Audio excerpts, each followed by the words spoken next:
Hi and welcome back to my channel. Today I'm back with a new art journal collage where I used a piece of my watercolor practice paintings as my focal point. I'm working in my handmade junk art journal and I have added some black gesso to my pages.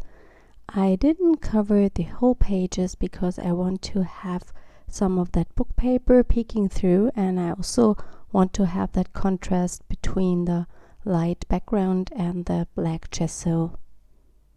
I have already put some acrylic paints to my under paper that I want to use, and now I'm going in with some heavy white gesso and my spatula, and I just increase the contrast even more by adding that white, and I think that already makes the page pop.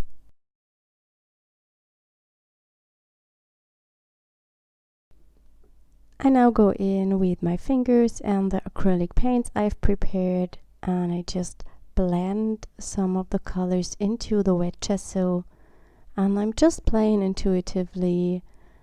There are no rules. You can do what you like, and in case if you are not happy with the outcome, you can always cover it up with some collage papers or with gesso and paint over it.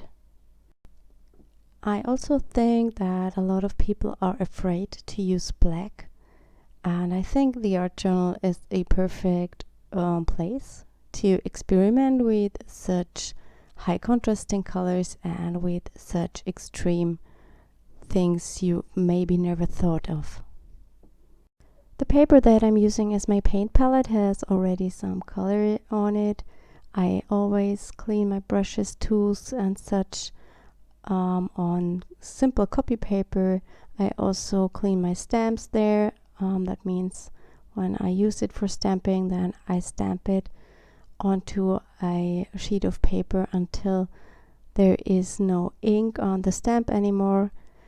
These papers are super great for art journal pages or for collaging or just for stamping a main image and then cutting that out.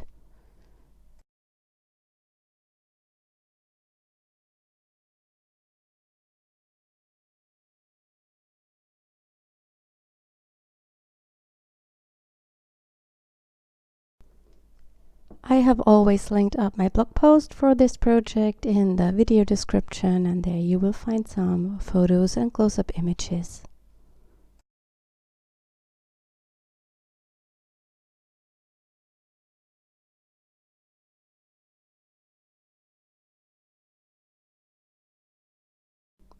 I already did a bunch of art journal collages with my watercolor paintings as the focal points, and I will link some of them up in the top right corner info box of your video screen.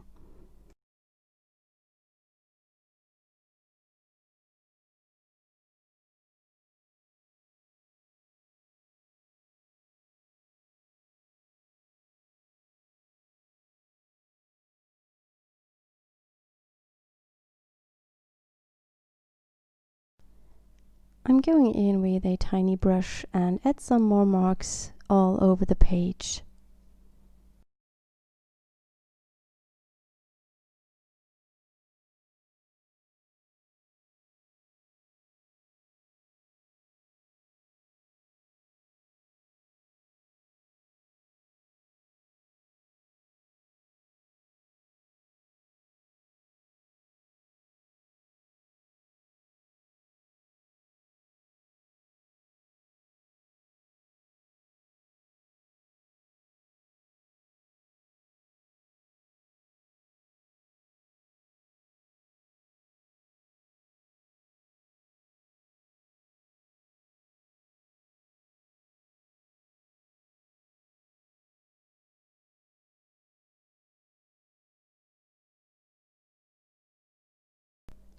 I let that background dry completely before I go in with some stamping, and I'm using my absolute favorite stamp set. It's my mixed media marks stamp set, and I love it so much because I use it almost on every page, and it's so versatile, especially for mixed media and for backgrounds and texture. I use StazOn inks to stamp because I have acrylics on the background, and this ink works the best. It dries super fast and it's of course also permanent. You can also use Archival Ink, which will need a bit more time to dry. In the beginning I told you that this is going to become a collage, and here I start adding some bits and pieces. I only use papers or stuff that is laying next to me on my desk in a big box where I store all my collage stuff. And I just grab these because I want to get rid of them, and it's always a bit challenging to use what you have and not create something that perfectly fits to a page. And I think the spontaneous things you add to the page are often the best. I just use a simple glue stick to stick the papers down. It's the one from Tombow, and I often get asked where it is from, and I think it's not available in the US. I love the old tea bags. They are so different in comparison to the rest of the style of the page, but I think they're matching perfectly and they bring even more contrast and interest. Also, one of my favorite stamps are the stitching borders. There are 2 of them on the Mixed Media Mark stamp set, and there are also 2 on the grungy borders, and I love to use them on collage papers. It looks like stitching, but it isn't, and I really love stitching and mixed media combined, but I'm too lazy to pull up my sewing machine, and it's also a lot of work, I think, to stitch each piece and then to glue it in. I can't be that spontaneous when I have to do this.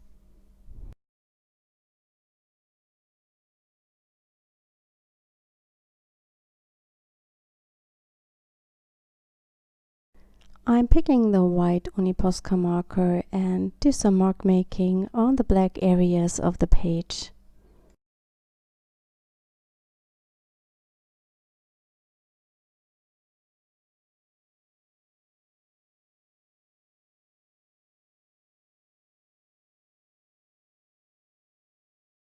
My main image are some leaves I have painted with watercolors, and I just put them to the page and have a look where I like them most. And I also go through other watercolor flowers and have a look if something fits maybe better than that leaf, but I think the leaf is perfect here. To make the leaf match more with my background, I also sketch out some leaves with that white Posca marker.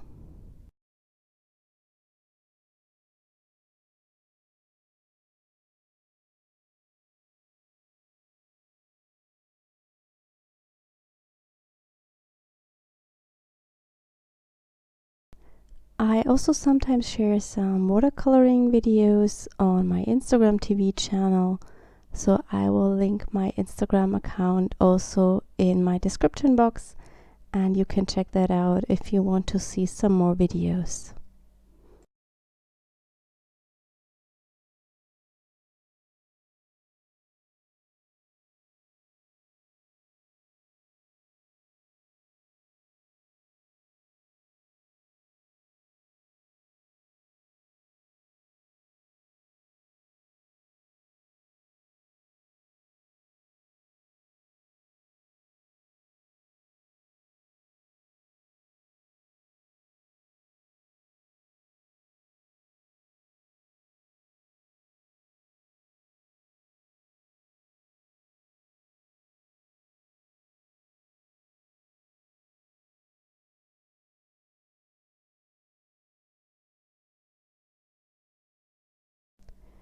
To finish up the page, I am staking down that leaf painting, and I also add a title to the page.